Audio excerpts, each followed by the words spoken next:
আপনারা জানেন যে গতকাল আব্দুল আলিম নামের 5 বছর 5.5 বছর বয়সের এক শিশুকে বিষধর সাপ আঘাত করে।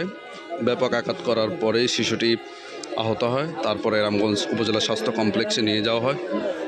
নিয়ে যাওয়ার পরে সেখানকার চিকিৎসক অ্যান্টিভেনম নাই বলে চিকিৎসার অবহেলা করেন। অবহেলা করার পর শিশুটিকে কুমিল্লা নিয়ে যাওয়ার পথে মারা যায়।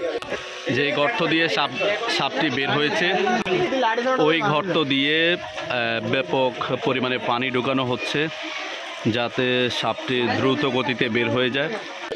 ওই ডাক্তারের নাম রামগঞ্জ স্বাস্থ্য কমপ্লেক্সের চিকিৎসক ডাক্তার ফারজানা ইতি।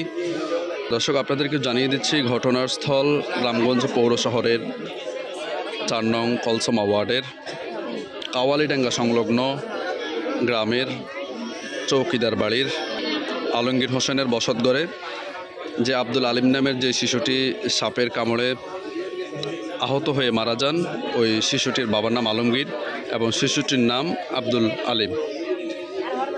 সে পার্শ্ববর্তী মাদ্রাসায় পড়াশোনা করতেন। সাপটিকে ধরার জন্য প্রায় আধা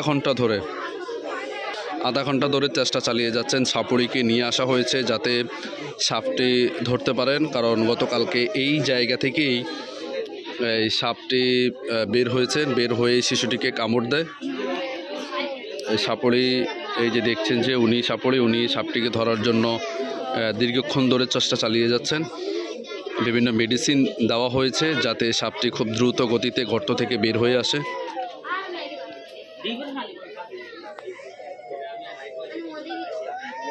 সরকারি হসপিটালের যে ডাক্তার চিকিৎসক ফারজানা ইতি, তার অবহেলার বিষয়টিকে নিয়ে স্থানীয় এবং ভুক্তভোগীরা ব্যাপক অভিযোগ তুলেছেন যে অ্যান্টিভেনম থাকার পরেও তিনি কেন, কিসের স্বার্থে, কী জন্য এই চিকিৎসাটি তিনি করেননি বা ইঞ্জেকশনটি তিনি কেন পুশ করেননি, বিষয়টি নিয়ে আসলে প্রশ্ন থেকেই যায়।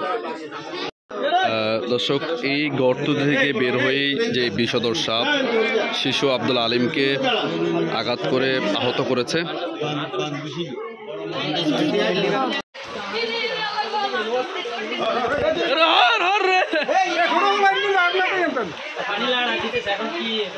গর্ত থেকে বের করার জন্য চেষ্টা চালিয়ে যাচ্ছেন।